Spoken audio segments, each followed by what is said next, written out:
Ibisasu byamuturikanye ubwo yari agiye kuryama ku gitanda bikavuga ko ari n'akagambane kagizwemo uruhare n'umuyobozi wa Quds ni ishami kabuhariwe ry'igisirikare cya Iran rishinzwe ama operation n'ubutasi mu gisirikare cyitwa Islamic Revolutionary Guard Corps. Ni ishami ni igisirikare gishinzwe kurinda inyungu z'impinduramatwara mu gihugu cya Iran, ariko kikagira agashami k'ingabo kabuhariwe kazwi nka Quds, kari kayobowe rero n'uyu witwa uyu nguyu ni Ismail Khan. Uyu nguyu ni Ismail Khan rero binavugwa ko afunzwe, turaza kubivugaho mu gice kiri imbere cy'ikiganiro cyacu. Bikekwa ko ari we wogambaniye uyu Ismail Haniyeh, anakekwaho kuba intasi ya Israel. Turaza kureba abaye ari intasi byaganisha by'iyi ntambara.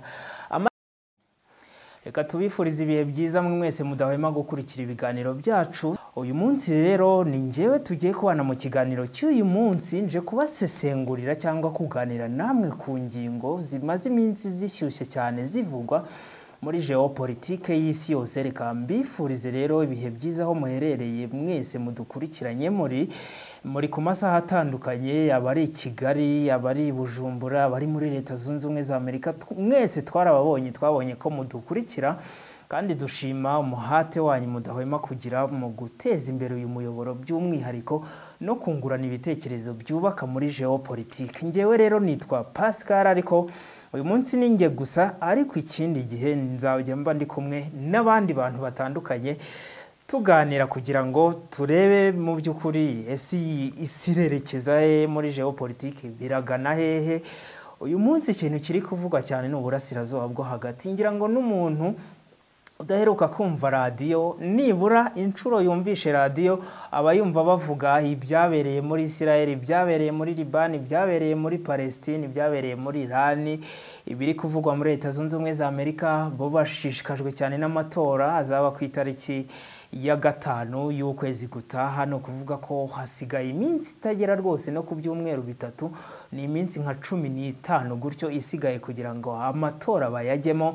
Na amatora azaba hatanyemo Kamala Harris, ni vice perezida, akaba n'umunyamategeko ukomeye cyane, uzaba uhagarariye ishyaka ry'abademokrate, ishyaka risanzwe riyobowe na Joe Biden. Uyu munsi niwe perezida, niwe wari urihagarariye mu matora yabaye mu bushize akanayatsinda. Azaba ahanganye rero na Donald Trump. Uyu nguyu ni ubwa gatatu, ku bantu badukurikiye, Donald Trump ni ubwa gatatu agiye kwiyamamaza nka perezida wa Leta Zunze Ubumwe za Amerika. Mu myaka y'1999 yari mu bakandida, ariko yavuyemo adatsinze n'amatora y'imbere muri leta, ko mwabonye ko bahatana imbere mu mareta, hanyuma ubonye ubwiganze bwinshi akayobora, akaba ari we wahabwa n'umwanya guhagararira ishyaka ku rwego rwo hejuru. Tuzagira igihe cyo kuganira kuri ayo matora, na yarahari n'uhabwa amahirwe n'igishobora kuba nk'ingaruka z'ayo matora ku isi hose, cyane ko umuyobozi w'izi leta buri gihe ashyira ukuboko muri politike, mu cyerekezo cya politike y'isi yose. Ntabwo uyu munsi rero tugiye kuvuga kuri Amerika, nuko nayo uyu munsi ntabwo yabura mu bibazo by'uburasirazuba bwo hagati. Hari kandi uburasirazuba bw'Uburayi, aho n'ubundi hari indi ntambara ishyamiranyije Uburusiya na Ukraine kuva muri Gashyantare 2022. Binabyo ni ibintu bikomeza kuvugwa umunsi ku munsi, n'intambara bamwe babona ko Amerika yiburiye umurongo nk'uko bitajyaga bibaho, kuko izindi ntambara zose iki cyari ni igihugu bita umupolisi w'isi, kubera ko gifata iya mbere kikarangiza intambara, kikaba cyarasa, kigakura umuntu ku butegetsi, kikerekana icyerekezo nyine cy'intambara runaka. Ariko iriya y'Uburusiya na Ukraine bivugwa ko, cyangwa binagaragara ko yabananiye, kubera ko umwaka tugiye kwikubita mu mwaka wa 3 iriya ntambara ikomeje gushyamiranya ibyo bihugu byombi byahoze muri Leta Zunze Ubumwe z'Abasoviyete. Ubwo rero ni ibyo byose biravugwa muri politike y'isi. Hakavugwa n'ubundi gutakamba k'uwo Volodymyr Zelensky, yavuga ngo mutabare nyakubahwa Kim Jong Un, ni umwuzukuru wa Kim Il Sung, ni perezida, ntabwo bamwita perezida, ni umuyobozi wa Korea y'Amajyaruguru. uyu nguyu rero ngo arashobora kohereza abasirikare mu gutanga umusada ku gihugu cy'Uburusiya kugira ngo bakomeze kurwanya Ukraine. Ibyo nabyo tuzabibagarukiraho. Uyu munsi icyo twe tugiye kwibandaho cyane ni uburasirazuba bwo hagati, Middle East cyangwa se Moyen-Orient. Ni agace kavugwamo intambara kuva mu binyejana byinshi bishize, ariko uyu munsi bwo byahinduye isura bitewe n'ubushobozi ibihugu bigenda bigwiza, bigenda byibikaho mu buryo butandukanye. Ubushobozi burimo bw'intwaro, ubushobozi burimo bw'ubukungu bw'ibihugu, ubushobozi bw'igisirikare n'ubushobozi ndetse bw'inkunga mpuzamahanga zigenda zituma ibihugu birushaho gukomera, haba mu buryo bw'imirwanire cyangwa mu buryo bwo kwicungira umutekano no kwihagararaho. Iyo tuvuze rero uburasirazuba bwo hagati muri iyi minsi, ibifi binini bibiri bihari ni Israel na Iran. Uyu munsi ugiye kureba ku ikarita z'ibyo bihugu, Israel ntabwo ari igifi kinini tugendeye ku buso bw'ubutaka, ariko tugiye mu bya geopolitike cyangwa politike muri rusange, Israel ni kimwe mu bihugu bikomeye ku isi. Benshi ntibatinya no kuvuga ko ari cyo gihugu kiyoboye isi nk'uko nanjye mbivuga. Ni igihugu benshi mu ndorerwamo baboneramo politike mpuzamahanga. Ni igihugu banavuga ko gifatira umwanzuro cyangwa kiyobora na Leta Zunze Ubumwe za Amerika, kubera ko twagiye tubona inshuro nyinshi icyo gihugu cyopoza imyanzuro yafashwe na Leta Zunze Ubumwe za Amerika, kandi bikaba byakunda. Ubundi ntabwo ari ibintu byakunze kubaho, ariko twagiye tubibona. Iran rero ni igihugu gikomeye mu buryo bw'intwaro, mu buryo bw'igisirikare, mu buryo bw'ubukungu, mu buryo bwa peteroli, kikaba na kinini ku buso, kubera ko iki gihugu cyangwa se iyi Repubulika ya Kisilamu ya Iran ni igihugu kimwe, ni hafi ubutaka bunini bw'icyahoze ari ubwami bw'abami bw'Abaperse.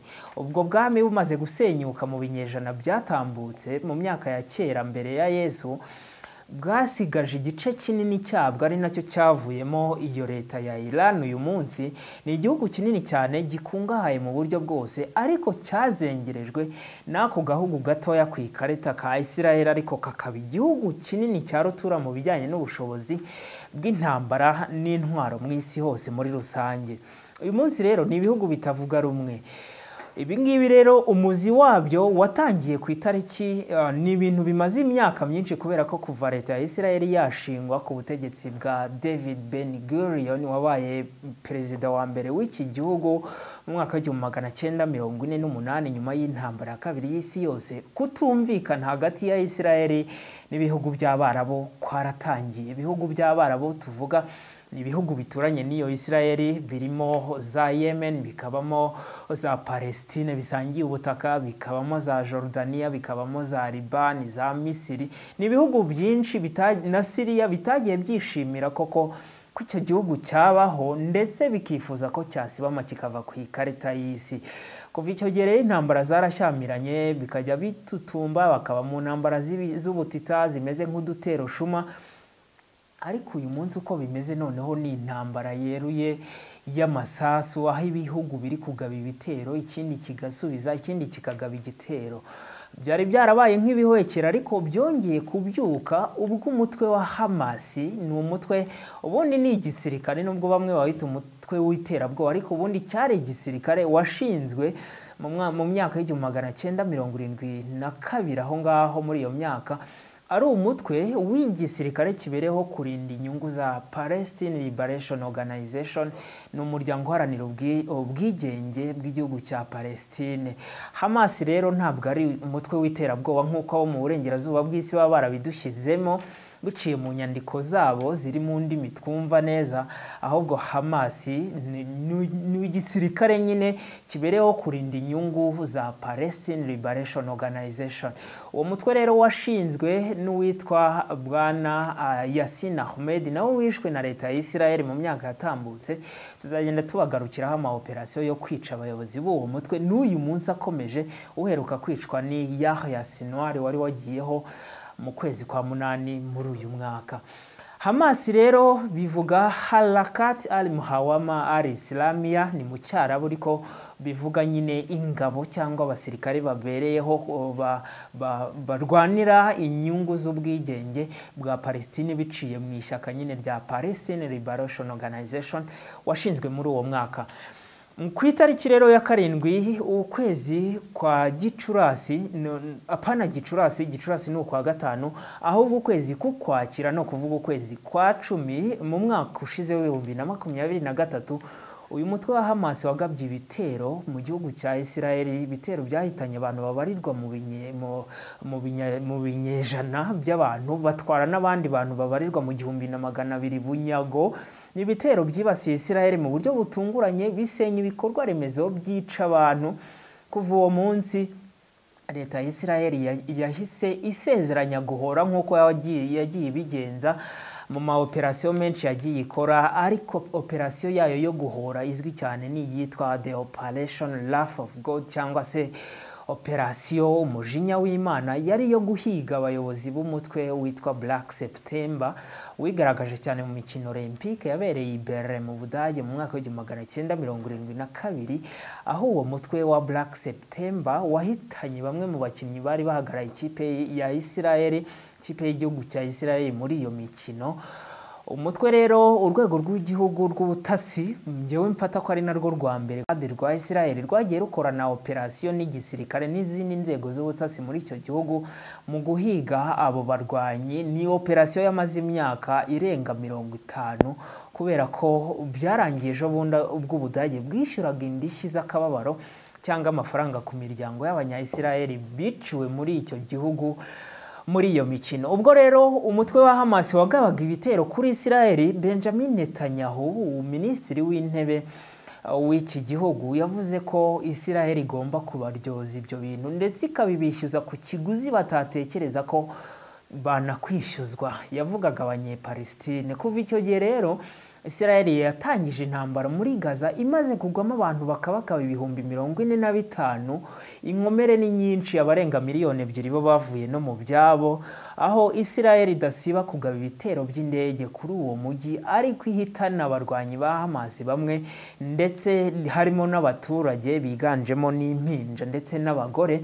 Ibintu rero n'imiryango mpuzamahanga ikomeje kugenda yamagana, harimo n'ibihugu byagiye bishoza iki gihugu mu nkiko bikijyanayo, ariko twagiye tubibona ko umuryango w'abibumbye ndetse n'inkiko mpuzamahanga zose ziri mu kwaha kwa Leta Zunze Ubumwe za Amerika, kandi icyo ni igihugu gishyigikiye cyane Israel. Ndetse ibi bitero bitangira, Perezida Joe Biden yasezeranyije ko Israel izafashwa cyane mu guhangana n'abo bayiteye, ibyo avuga ko ari uguterwa ndetse no gusagarirwa. Israel rero ikaba ikomeje gukora ibyaha benshi bita na za jenoside muri ako gace ka Gaza. Nashaka kubabwira rero inkomoko cyangwa intangiro y'irihangana hagati y'ibi bihugu byombi. Israel na Hamas byakomeje kurwana, hanyuma uyu mutwe wa Hamas w'abarwanyi b'abayisilamu b'abasunite baherereye muri ako gace ka Gaza, n'abashiyite biganjemo abayisilamu nyine bo muri ubwo bwoko. Nacyo ni igice Isilamu yacitsemo ibice nyuma y'uko intumwa yayo Muhammad sallallahu alaihi wasallam, Imana imuha amahoro n'imigisha, aho apfiriye yasize iri dini ricitsemo ibice bibiri, ikabamo abitwa abashiya n'abasuni. Abashiyite rero ku isi yose bayoborwa n'abayatora, turaza kubivugaho muri Irani gisa nk'ari cyo gihugu gihagarariye abayisilamu bo mu bwoko bw'abashiyite ku isi hose, hanyuma abasunite bagahagararirwa na Arabia Saudite iriho n'umurwa mukuru ndetse ahakorerwa umutambagiro mutagatifu.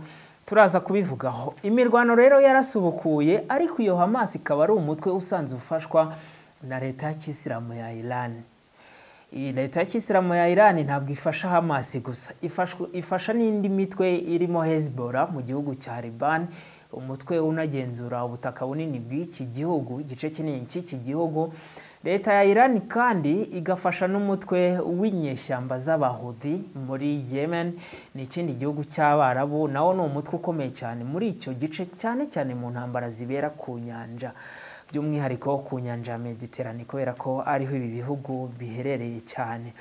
Izo ntambara rero mu gukomeza kurwana hagati ya Israel na Hamas, ariko hahigwa bukwara abayobozi b'ingabo muri ibyo bice, n'abayobozi bakuru b'uwo mutwe, Isirayeli ntabwo Iran yigeze ireka ngo iyo mitwe, ntabwo yigeze itera agati mu ryinyo ngo ireke iyo mitwe irwanywe koko, kubera ko byarashobokaga ko yanatsindwa. Ahubwo muri uko gucika intege, leta ya kisilamu ya Iran yakomeje gutanga ubufasha bw'igisirikare binyuze mu wahoze ari perezida Ebrahim Raisi waguye mu mpanuka y'indege nayo itaravuzweho rumwe, hari ku itariki ya 19 Gicurasi muri uyu mwaka. Bikavugwa ko n'ubundi iyo ndege nubwo amasuzuma ngo yagaragaje ko ari ikibazo cy'ikirere ndetse n'ubuziranenge bw'indege, bamwe ntibabura kuvuga ko uyu muyobozi yahitanwe na leta ya Tel Aviv cyangwa leta y'Abayahudi. Uyu rero yakomeje gutanga ubufasha kuri iyo mitwe, by'umwihariko Hamas yari iri mu ntambara, ariko byaje guhumira ku mirari ubwo umutwe wa Hezbollah biciye mu wari umuyobozi wayo, yari umuyobozi w'ikirenga wawo yari Sheikh Hassan Nasrallah. Uyu ni Sheikh nyine Hassan Nasrallah, ariko akaba yari afite n'undi muyobozi mu bya gisirikare muri uyu mutwe ni Fuad Shukru. Abo bose bashoje intambara ku gihugu cya Israel mu rwego rwo kunganira umutwe wa Hamas. Ahangaha rero hari hagati muri uyu mwaka mu mezi agana cyane mu byo mu kwezi kwa karindwi. Ubwo ngubwo rero ibintu babihinduye isura. Intambara ireka kuba muri Gaza gusa, ahubwo yinjirira na Beirut cyangwa itangira kurwanirwa na Beirut.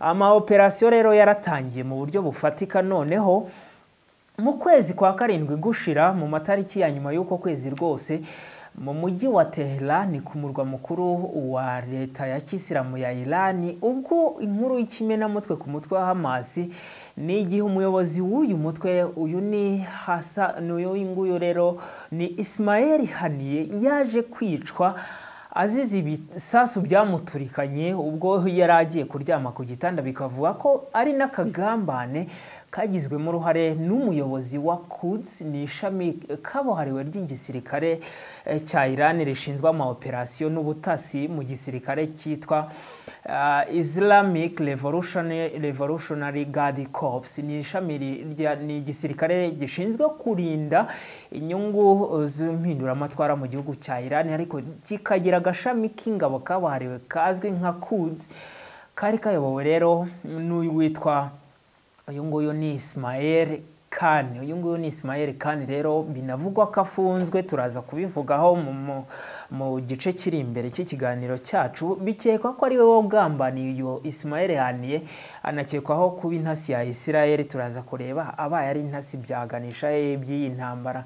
Amaze kwicwa rero uyu nguyu Ismail Haniyeh ntibyavuzweho rumwe, kubera ko ni umuyobozi ukomeye, yari akwiye kurindwa, yaranarinzwe kuko yanaje mu gihugu cya Iran yitabiriye umuhango w'irahira rya Masoud Pezeshkian. Uyu ni perezida mushyashya wari waje gusimbura, watorewe gusimbura waje gusimbura Ebrahim Raisi waguye mu mpanuka y'indege mu kwa gatanu nk'uko twigeze kubivuga. Uyu rero yamaze kwicwa nibwo umutwe wa Hezbollah weguye intwaro utangira kugaba ibitero ku gihugu cya Israel mu rwego rwo gufasha umutwe wa Hamas ngo no guhorera urupfu rw'uyu muyobozi wa Hamas. Iran nayo ntiyatereye agati mu ryinyo biciye mu muyobozi wayo w'ikirenga, uyu nguyu ni Ayatollah Ali Khamenei, ariko Ayatollah nyine n'izina bahabwa ry'ubuyobozi, turaza kuvuga icyo rivuze, ariko amazina ye bwite ni Ali Hossein Khamenei. Uyu muyobozi w'ikirenga rero wa Iran kuva mu myaka 35 ishize, kuva mu mwaka w'1979, ubwo ngubwo ni imyaka 45 apana 35.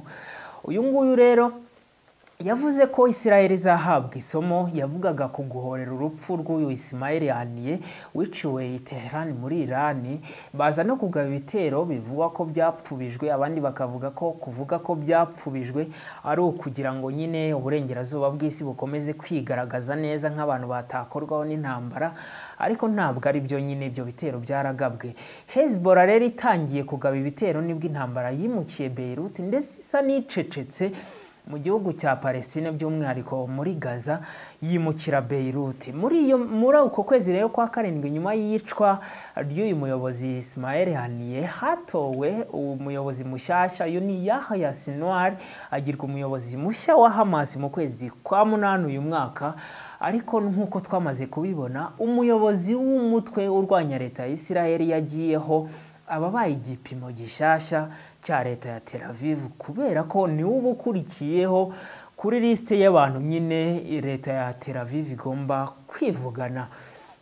Uyu rero Yahya Sinwar yagiyeho ariko nyuma y'amezi abiri rwose muri uku kwezi kwa 10 mu cyumweru gishize twamenye amakuru ko yaguye mu bitero n'ubundi by'indege bya leta ya Israel mu gace ka Gaza aho yahitanwe nyine. Uyu munsi rero undi uri mu gipimo ushobora kuba agiye kuba umuyobozi mushyashya wa Hamas abahabwa amahirwe ni babiri. Hari Khaled Mashar uyu nguyu n'uwitwa Khalid Al-Haya nibo bagomba kwitoramo umwe ushobora kuba umuyobozi mushya wa Hamas. Cyane cyane uyu nguyu Khalid Al-Haya niwe wari umuyobozi wungirije n'ubundi wa Hamas aho yari yungirije Yahya Sinwar wishwe. Birashoboka ko nawe ashobora kuba umuyobozi mushyashya wa Hamas ndetse agahita aba igipimo gishya cya leta ya Tel Aviv kukuba yakwicwa kubera ko Benjamin Netanyahu nyuma yo gutangaza ko Israel nta hantu muri Aziya itageze ukuboko kwayo ku banzi bayo, abayobozi bose bo muri Aziya bafite ubwoba babayeho bihishe.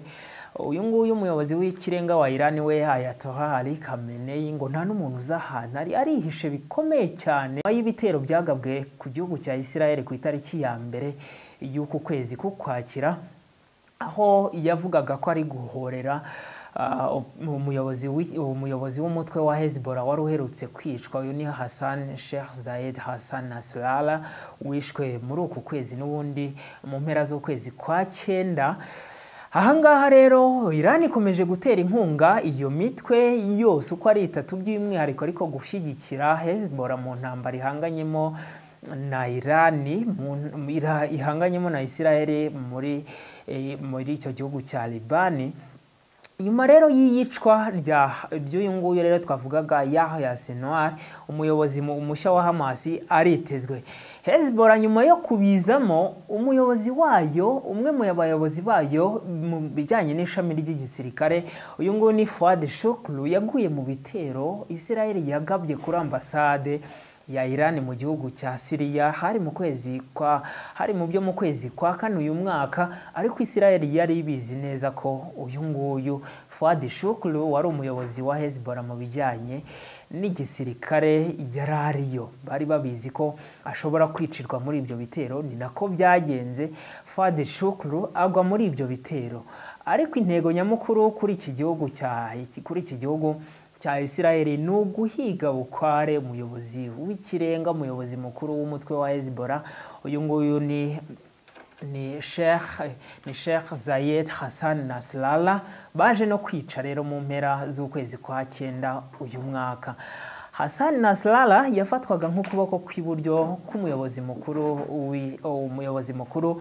umuyobozi w'ikirenga w'icyubahiro wa Iran uyu nguyu ni Ayatollah Ali Khamenei. Nyuma yaho yiciwe rero umujinya wabaye mu bose ndetse iki gihugu kigambirira guhora no kumuhorera cyangwa kwirwanaho kivuga ko kizamuhorera akaba urwo rupfu rwe rwahorerwa. Ariko ntabwo ariko byagenze, ahubwo nyuma yo kwicwa kwe mu kwa 9 wari ukwiye kumusimbura ni na mwene wabo basozanyije amasomo mu bijyanye n'idini, cyane ko abayobozi muri iyi mitwe ya Islam bose bahuriye ku kintu cyo kuba ari abanyedini, hari abahanga cyane mu bijyanye na Qur'ani. Uyu nguyu rero ni uwitwa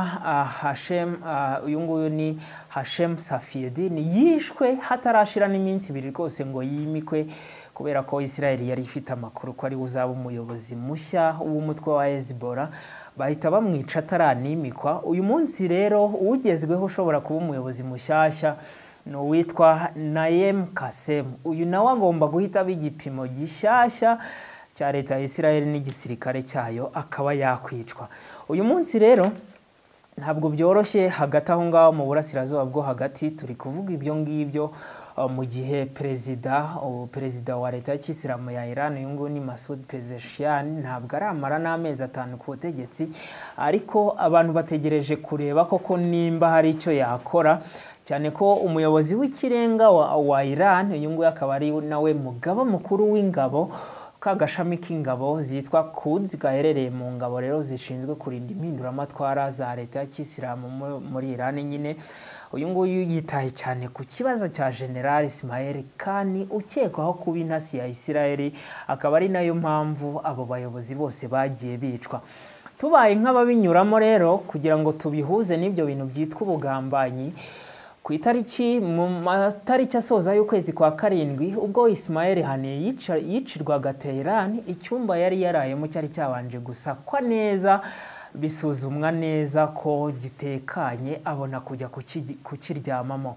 Ariko nyuma yo kukiryamamo ibitero by'indege byarahamusanze rwose biramwahuranya biramutaba, bivugwa ko amakuru yari yatanzwe, amakuru rero na coordonate cyangwa imibare y'ahantu abantu bashobora kurasa kugira ngo bahitana umuntu watangijwe ibintu byinshi, bivuga ko yatanzwe n'uwo mujenerali Ismail, uyu nguyu ni Ismail Kani wagiye ku buyobozi bw'iryo shami rya Quds asimbuye n'ubundi General Qasem Soleimani wiciwe Baghdad muri Iraq mu mwaka wa 2020.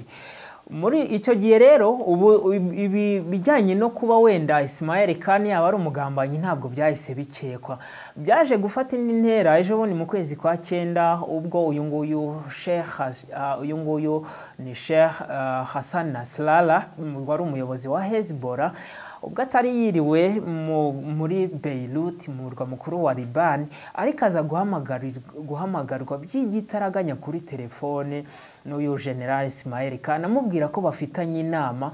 Yari inama yagombaga guhuza abanyamuryango b'umutwe wa Hezbollah by'umwihariko abayobozi bakuru, ariko ikanitabirwa n'uhagarariye ubutegetsi bwa Iran. Uyu nguyu rero yari uyu ni General Ismail Kani ufatwa nka nimero ya 2 mu gihugu cya Iran. Uyu nguyu rero ngo yaje kumubwira bitunguranye ko bagomba guhurira mu nama Beirut. Uyu nguyu Hassan Nasrallah utari washatse kwigaragaza kubera ko yari amaze imyaka 34 yose ahigwa n'ubutegetsi bwa Iran, bwa Israel plutôt, kubera ko ari ku ruhande rumwe na Iran akaba umuyobozi wa Hezbollah.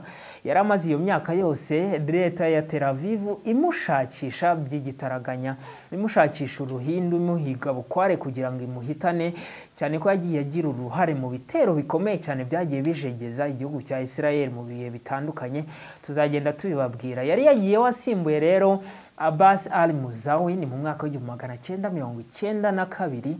Yari amaze rero imyaka 32 yose ashakishwa ahigwa na leta ya Israel. Nyuma yo kubwirwa rero na General Ismail Kani ko bafitanye inama, yaje kuza n'abandi bayobozi bakomeye cyane mu mutwe wa Hezbollah, ariko aho bahuriye bakihagera mu gihe barindiriye ko uyu nguyu General Ismail Kani ahagera, ibisasu by'indege za Israel byahise bibisukiranyaho birabataba bose bagwa aho ngaho. Abantu bakavuga ko nta kuntu byahurirana uburyo inzu bari bagiye gukoreramo inama ari igomba guhita iraswaho icyarimwe, bisobanuye ko ngo hari umuntu watangaga amakuru buri ntambwe uyu nguyu Hassan Nasrallah yateraga. Hagakekwa rero Ismail Kani. Byongeye gushimangirwa ubwo umuyobozi mushyashya wagombaga kuyobora umutwe wa Hezbollah, uyu nguyu ni Hashem Safieddin wagombaga gukurikira Hassan Nasrallah bafitanye n'isano ry'umuryango. Uyu nguyu rero nawe yaje kwicwa n'igitero gitunguranye ubwo yabwirwaga na General Ismail Kani guhura nawe kugira ngo bagire ibyo bumvikanaho bijyanye n'intambara n'ubundi n'ubufasha iki gihugu cya Iran igihe umutwe wa Hezbollah, ariko aho bagombaga guhurira akihagera mu buryo butunguranye Ismail Kani amubwira kuri telefone ko atakibonetse ndetse amwiseguraho, ariko ntiyamubwira impamvu atabonetse. Uwo nguwo mu gihe akibaza impamvu y'ibyo byose, indege zahise zimwotsa ziramutwika rwose zimuhindura ubuvunderi, nawe abapfuye atyo. Ibyo byose ubihuje rero abantu bakavuga ko uyu mujenerali yabaye intasi rwose karundura ya Isiraheli nubwo bitaremezwa cyane. Mu minsi yakurikiyeho haje kuvugwa ko yaburiwe irengero, ariko amakuru uyu munsi hari nuko afunzwe ndetse ari guhatwa ibibazo bikomeye cyane n'ubutasi bwa Irani, akekwaho kuba rero yaba ari intasi ya Isiraheli muri icyo gihugu cya Irani by'umwihariko no mu karere kose, kubera ko ibitero byose bya Isiraheli byagiye bigera ku ntego mu buryo butibeshya, bikagaragara ko wenda hari uwaba atanga amakuru. Ibyo ngibyo bizamenyekana mu minsi iri imbere nitumenya ngo ese koko yari umutasi cyangwa ntiyari we.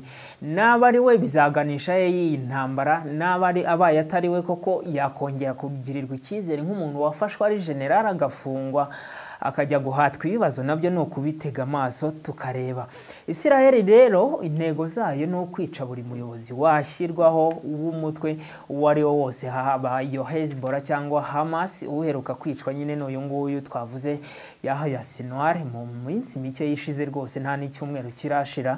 Uyu nguyu rero agomba gusimburwa n'abo twavuze barimo Khaled Mashar cyangwa Khalid al-Yahya, nibo bahabwa amahirwe cyane, nabo uwajyaho wese azaba ari mu mazi abira. Isiraheli rero iyo ni intego zayo. Ibya generali rero ukekwaho ubugambanyi ni ikiganiro tuzabakorera ukwacyo nacyo, kubera ko ni ibintu bishobora kugira uruhare runini cyane mu cyerekezo cya geopolitike mu karere, aho n'ubundi ibyo byose byagiye biza, aho Iran itangarije ko ifite intwaro za kirimbuzi. Ibyo nabyo nibimara kubaho neza bikemezwa, bitekerezwa ko kuyikiniraho, gukinira kuri ubwo bwami, kongera kubaka ubwami bw'abaperisi byaba bitangiye kugana mu nzira zishoboka, kubera ko iki ni igihugu gikomeye cyane, ni igihugu cya 14 gikomeye cyane mu bijyanye n'igisirikare ku isi, gifite amato menshi, gifite indege z'intambara ndetse n'ibisasu bya kirimbuzi ndetse na za burende zo kwifashisha, kigahangana nabo kita abanzi bacyo. Ibyo ngibyo byose tuzabibonera icyerekezo.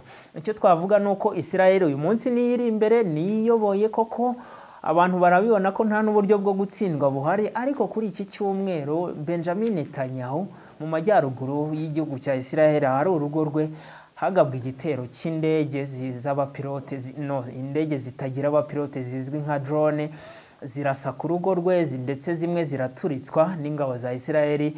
Ariko amahirwe yagize nuko atari muri uru rugo, ndetse we n'umugore we ntabwo bari bahari.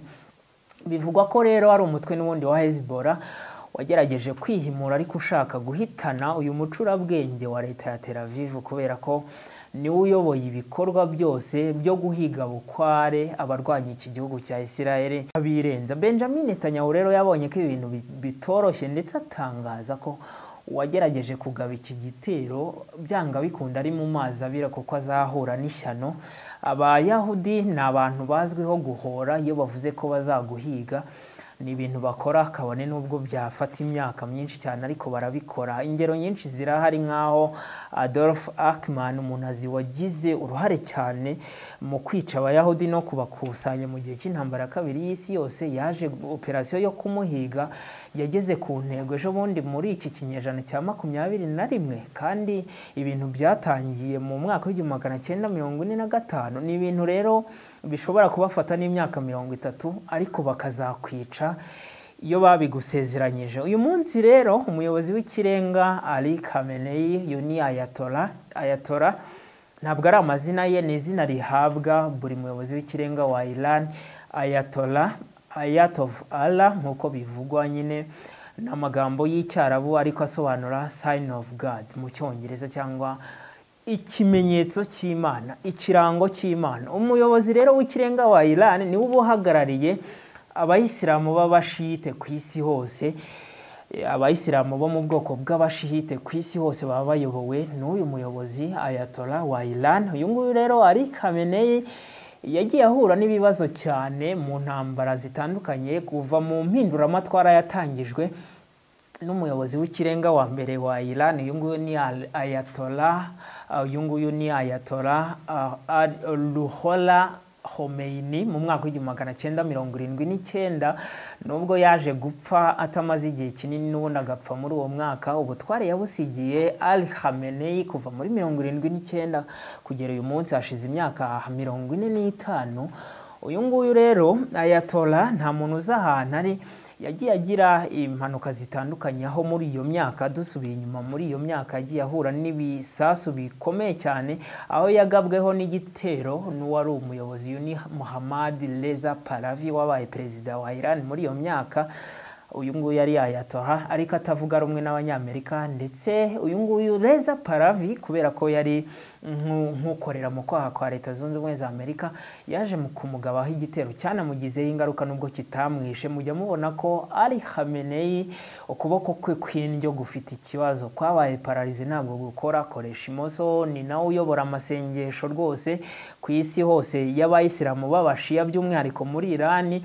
Buri wa gatanu ku munsi abayisilamu bita Ijuma, niwe uyobora isengesho ryitabirwa n'abayobozi bakuru bo mu gihugu bose. Uyu ni umuntu rero utajya usohoka mu gihugu kubera ko abantu bose bamushaka, bo bagomba kumusangayo. Icyakora yigeze gusohoka rimwe mu gihugu cya Iran ubwo yari asuye Colonel Muammar Gaddafi muri Libya mu myaka y'1990. Uyu rero abantu baravuga ko yihishe bikomeye nyuma yaho Israel ivugiye ko nta hantu itageze ukuboko, ndetse ivuga ko izihimura ku bisasu bigera kuri misile zigera ku 180 Iran yabateye ku itariki ya mbere y'uku kwezi.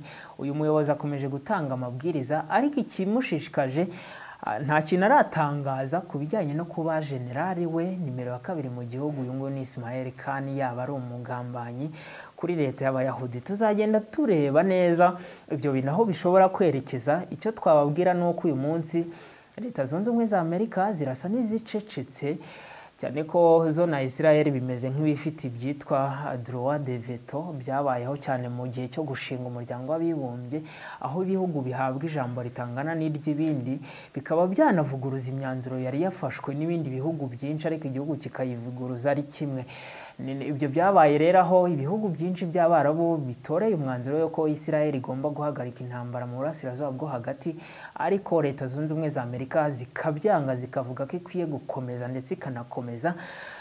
Leta Zunze Ubumwe za Amerika zizongera kugaragaza uruhande cyane nyuma y'amatora ziri gutegura, nayo zitizeye uko azagenda bitewe no kutizera umutekano w'ikoranabuhanga mu bijyanye n'amatora. Ibyo nabyo tuzabibabwiraho.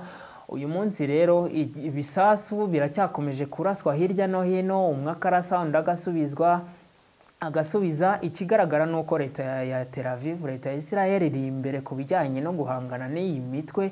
Iyi mitwe nayo ntabwo icika intege, abayobozi baricwa igashyiraho abandi, ariko icyo twababwira nuko ikintu kizagaragaza urufunguzo rw'iyi ntambara ni ukumenya neza niba koko generali Ismail Khan yaba ari intasi ya Israel muri Iran kuva mu mwaka w'2020 ubwo yatangiraga kwiyobora agashami ka Quds Force. Ni ishami riherereye muri iyo IRGC cyangwa se Islamic Revolutionary Guard Corps. Ni ishami ry'igisirikare rishinzwe kurinda impinduramatwara za leta y'Isilamu muri Iran, aho yagiyeho rero 2020 asimbuye undi mujenerali wahitanwe n'ibitero bya Leta Zunze Ubumwe za Amerika, ni generali Qasem Soleimani. Hari rero muri 2020 tuzagenda tureba rero, nitumara kumenya ngo Ismail Khan yari umugambanyi, tuzamenya ngo Israel yari ifite umuntu mu by'ukuri utuma itsinda. Niba atari we se agiye kubana ate n'abayobozi be? Icyizere kirongera kuva hehe? Israel nimba koko yari ifite umugambanyi muri icyo gihugu cya Iran akavumburwa, urumva ko ibintu bizaba bisubira udubi, kubera ko Israel izaba igiye kongera gutangira bundi bushya guhangana no gukereya izindi ntasi yakoherezayo kugira ngo ibashe kwigarurira burundu, cyane ko uyu Benjamin Netanyahu yavuze ko igihe kigeze mu ubutegetsi bw'aba Ayatollah busenywe burundu buveho mu gihugu cya Iran. Ndetse ibi ngibi babivuga avuga ko we batagambiriye kugaba ibitero ku baturage, kubera ko nk'uko amateka bigaragaza, tuzabibakoraho ikiganiro. Iran ni ubwami, ni igihugu cyahoze ari ubwami bw'abaperse. Abanya-Iran ntabwo ari Abarabu, ni abaperse. Abaperse nyuma y'intambara yashojwe n'umwami wari umwami w'icyitwa cyahoze cyitwa Babuloni ya kera, ni Iraq y'ubu ngubu, Nebukadinezar yaje kwigarurira igihugu cya Israel y'icyo gihe. Ubwami bw'Abayahudi arabusenya, abukuraho, ariko nyuma yo guterwa Nebukadinezari agatsindwa n'ubwami bw'abaperse. Abaperse baje gusubiza ubutaka abayahudi, bashinga igihugu cya Isirayeli. Ni nayo mpamvu uyu munsi Netanyahu adashobora kugaba ibitero ku baturage ba Irani b'abaperse. Arabubaha cyane, yubaha amateka, avuga ko igikwiye kuva hari ubuyobozi bwabo, ariko abaturage b'abaperse ni inzirakarengane, nta kibazo bafite, ndetse nawe ababona mu ishusho yo gukandamizwa bitewe n'uko aba ba ayatoha cyane cyane uyu nguyu uriho n'abantu bavuga ari kijyana, kandi ibintu byabo nta biganiro bibamo, aba ari ugutegeka hanyuma bikaba, baravuga bikaba, bategeka bigakomera, ariko si bo Mana nanone. Gusa nicyo ngicyo twavuga rero, tuzagenda tubabwira ku isenyuka ry'ubwo bwami bugiye butandukanye. Reka ikiganiro cy'uyu munsi tugisoze tubabwira ko Isiraheli n'ubundi yasezeranyije kwihimura kuri Irani. Irani nayo ikabasezeranya ko nibaramuka bakoze ikosa ryo kurasa, Irani yateguye imipango igera mu 10 yo kongera kugaba ibitero, noneho simusiga, ndetse bamwe bakikanga ko yakoresha n'izo ntwaro za nucleaire bivugwa ko ifite, kandi ubushobozi bunayemerera kuzitunga. Ni ibintu tuzagenda tureba rero.